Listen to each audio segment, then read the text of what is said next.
manusia rugi. Rugi, manusia yang rugi selepas kita cerita bab masa ada 5. Rugi yang pertama, orang kafir. Orang kafir rugi sebab apa?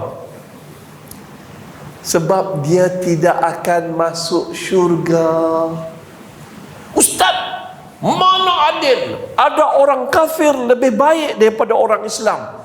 Dia tidak rasuah, dia tidak mencuri, dia tak berokok, dia tak ambil ketum, dia tak rembat doyan orang, dia tak kacau orang, dia baik. Allah tidak adil kerana tidak memasukkan orang kafir yang baik ni ke dalam syurga. Ramai orang tanya macam tu. Ni golongan Islam liberal dan juga orang-orang yang ni, kita kena explain baik-baik kat mereka. Cakap macam mana? Dia kata Allah Maha Adil. Orang kafir yang baik Allah adil. Allah tidak masukkan mereka ke dalam syurga, tetapi Allah bagi syurga tu di atas muka bumi. Segala kebaikannya dibalas di bumi. Allah bagi dia kuasa, Allah bagi dia harta, Allah bagi dia bahagia di atas muka bumi ni. So, rugi yang pertama adalah rugi orang kafir. Kafir bahasa Arab tukar kepada bahasa Melayu, makna dia apa? Ingkar. Makhluk pertama yang ingkar atas muka bumi ni siapa? Di alam ni apa dia? Iblis.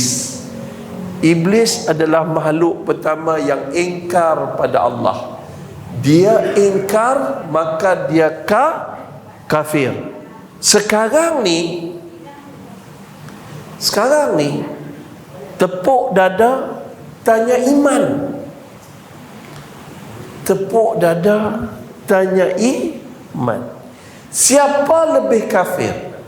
Iblis hanya ingkar satu perintah Allah. Kita berapa banyak perintah Allah kita dah ingkar?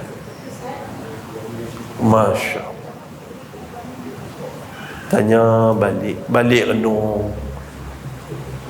Dating dengan orang tu, pegang tangan dia, pegang ni, jangan. Umpat orang, banyak perintah Allah yang kita ingkar. Jom. Saya tak tahu waktu isyak ku apa sini. 8:30. Saya ambil masa sikit. Rugi yang pertama, orang kafir. So, jangan kafir. Sebab tu saya kata sentiasa memperbarui syahadah la ilaha illallah. Yang nombor 2, rugi apa? Rugi orang tidak ikhlas. Dia main dengan ceramah malam ni tak ikhlas. Bini aku ni, aku punyalah takut Covid. Dia suruh aku main pergi masjid. Sebelum Covid pun tak main masjid. Tiba-tiba bini, bang, pilah bang, ni malam tahun baru ni, kita sambutlah, ambil lah barakah sikit. Dia bini membebel, main masjid. Saya ikhlas. Tu yang bersandar. Bukan yang duduk sini, tempat lain. Bukan tempat ni. Saya cerita ni bukan negeri Kedah, kan? Gurau. Tak boleh gurau, jenuh lah. Tuan-tuan dan puan-puan, tak ikhlas. Orang yang tak ikhlas. Ada masa saya di Syria tahun lepas, bulan 12 ni, waktu saya di Syria lah tahun lepas, saya pergi bantu makanan dan pakaian sejuk untuk rakyat Syria. Pelarian dia ada 3. Satu pelarian Syria, satu kemah pelarian Syria, satu camp. Camp lebih selamat. Kemah dia baru masuk, dia pacang kemah. Yang nombor 3 tu pelarian, dia tak ada tempat nak berlindung lagi. Masa saya pergi kat sempadan, ada 3 mayat. 3 mayat yang ambulan angkat. Sebab dia orang lari dalam keadaan waktu sejuk perang. Saya pergi betul-betul sempadan dekat Aceh Khalil. Sejuk tuan-tuan. Saya nak menapas pun no. Tapi isu dia, masa saya bersembang dengan Gubernur Aceh Kale, dia sembang apa semua ni, lepas tu masa dalam lift dia kata, bila Islam akan menang? Tu perkataan dia. Saya pun nak jawab bahasa Osmaniyah ni saya tak kerti. Saya pun cakap dekat translator, saya cakap, Islam takkan menang selagi pejuang-pejuang Islam tercium bau dunia. Segala perbuatan dia demi kepentingan dunia. Dunia. Cerita pasal agama, tapi hati dia tercium bau dunia. Jangan main. Dia ada orang macam tu. Ni masjid ni dah dia cerita pasal dana pula ni. Aduh, berapa dia nak bagi kat aku ni? Dia main ceramah, teringat dunia. Dia ingat dunia je. Macam mana Islam nak menang kalau para pengajar tidak ikhlas, sentiasa ingat tentang upah? Pasti anak murid belajar hanya untuk markah saja. Itu yang berapa banyak lulusan akademik daripada universiti semua keluar tapi tidak memperjuangkan agama. Cuba tuan-tuan, saya ringkas. Tuan-tuan, kita tepuk dada, tepuk kepala kita, cuba tengok sikit Ustaz Abid Liu. Dia baru masuk Islam masa dia remaja. Dia bukan orang Melayu, dia orang Cina. Satu hari dia pergi Goping. Dekat Goping ni ada jual-jual buah-buah. Dia pergi jumpa geng-geng Cina tu. Hari itu saja 7 orang melafazkan syahadah. Cina-Cina yang jual buah-buah jambu tu lafaz syahadah. Allahu Akbar. Sebelah kedai dia tu kedai Melayu yang dah beratus tahun memeluk Islam. Kita kena malu tau. Allah hantar Ustaz Abiliu ni untuk kita ni malu sikit. Bukan kita bersaing, kita malu sikit. Allah bagi dia harta, dia banyak sedekah, dan dia betul-betul terselah daripada ujung tahun lepas sampai tahun ni. Ambil yang positif. Kadang-kadang orang ni dia bila sebut nama ilmu dia tara mana, la ilaha illallah. Ilmu dia tara tu pun dia boleh Islamkan orang 7 orang pagi ya, sambil bersembang tu 7 orang. Hang ilmu tinggi melangit, tapi seorang pun hang tak Islamkan. Hang mai berapa ramai orang asli nak masuk Islam hari ni, saya ajar syahadah.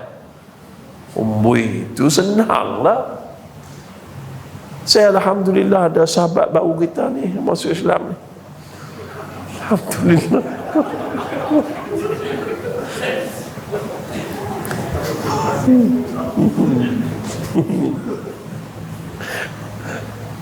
Alhamdulillah. Jadi maafkanlah kalau dia bersandar ke apa, maafkan dia akan kena tak apa-apa. Okey, tuan-tuan dan puan, muslimin dan muslimat yang dirahmati Allah. Rugi waktu Covid kita tidak berdakwah. Okey, rugi yang pertama, rugi orang kafir. Kedua, rugi orang tidak ikhlas. Ketiga, rugi apa? Rugi orang yang tidak menepati cara Nabi. Dia solat tapi tak ikut Nabi solat. Saya tak nak cerita bab fiqh, takut kita bertelagah. Tapi kita cerita bab sifat solat Nabi ada 3. Nabi solat awal waktu, Nabi solat berjemaah, dan Nabi solat dengan hati yang khusyuk. Boleh tak? Tahun 2021 kita buat 3 sifat solat Nabi. Pertama apa dia? Solat awal waktu. Kedua, berjemaah. Ketiga, khusyuk. Cuba cari jemaah. Cuba cari. Kalau kat RNR tu tengok pakcik tu dia nak solat sendiri, cekak tengkuk dia. Pakcik jadi imam. Macam tu. Jangan solat sendiri. Dia sebab solat berjemaah, pahala dia berganda. Okey. Tuan-tuan dan puan muslimin dan muslimat, tu buat. Ikut cara Nabi. Nabi tidur dapat pahala. Siapa ikut cara Nabi tidur? Ni dah 60 tahun tidur tak ikut cara Nabi. 60 tahun tidur. Tu yang main saka, main mana saka, main pub tu. Maafkan mu'allaf juga ni. Itu dia. Tuan-tuan dan perempuan, tidur cara Nabi macam mana? Simple. Ambil wuduk. Dah. Buat tu dulu. Tahun 2021, jangan ada satu hari pun kita tidur tanpa wuduk. Buat tu. So nasihat saya, ambil wuduk. Malam ni tidur ambil wuduk. Rugi yang keempat adalah orang yang kita panggil rugi ahli maksiat. Ahli maksiat rugi. Dia buat maksiat, dia rugi. Tak sempat nak taubat. Satu kisah yang menarik saya kongsi malam ni. Ada seorang pendakwah. Dia nak berdakwah kepada Irwan, Raja Dangdut. Dia ni orang baik. Dia nak dakwah. Tapi dia pergi kelab malam tanpa jemaah. Kena ingat, kita pendakwah mesti ada jemaah. Kalau kita one man show je pergi, kadang-kadang goyang tuan-tuan. Goyang. Dia masuk kelab dangdut. Dan kemudiannya dia dakwah pada Irwan. Irwan Raja Dangdut pun cerita macam-macam. Dia kata, okeylah, nantilah apa. Ketika gelaran raja, macam orang Raja Kona, dia lain. Raja ni, dia lain, dia akan jadi lain. Ni Raja Dangdut, pendapatan dia daripada album terjual di Indonesia 4 juta ringgit. Di Malaysia belum lagi, semua tak ada. Tahun tu pendakwah ni main nasihat, tak nak. Tiba-tiba selepas beberapa lama, si pendakwah jatuh cinta dengan JRO. Akhirnya satu malam JRO offer segelas arak. Lantas pendakwah ni meminum arak tersebut demi membuktikan cintanya kepada JRO tersebut. Ketika dia minum arak tu, Allah ambil nyawa dia. Akhirnya dia meninggal dunia dalam keadaan maksiat, dosa. Na'udzubillah. Sebab tu jangan buat maksiat. Moto yang kita bawa ni, jangan bawa orang lain selain bini kita. Faham? Yang faham tu. Yang tak faham tu, kecuali dengan niat. Dengan niat yang kita bawa tu, kan? Dengan niat lah. Cik, dah anggur dah. Jangan tengah-tengah kau bawa girlfriend, pam, lori taik langgar, mati dalam taik nama dia. Tuan-tuan dan puan muslimin muslimat, hati-hatilah. Hati-hati bukan dalam raya, dalam ibadah pun kena hati-hati, dalam melakukan maksiat pun hati-hati. Cukup. Dan last kali, rugi yang paling rugi adalah miskin di dunia, sakit kanser di dunia, lumpuh di dunia, tapi tak nak solat. Dia rugi, menderita di dunia, dia akan diazab di alam barzah. Hidup memang pakai motor besar, tapi tiap-tiap bulan nak bayar sesak nafas. Kredit kad banyak, susah hidup atas muka bumi. Ke akhirat, tapi tak nak solat, mati dalam kubur, kena pukul, kena palu. Dalam neraka, kena bakar. Allahu Akbar. Saya rasa cukup sekadar tu tuan-tuan.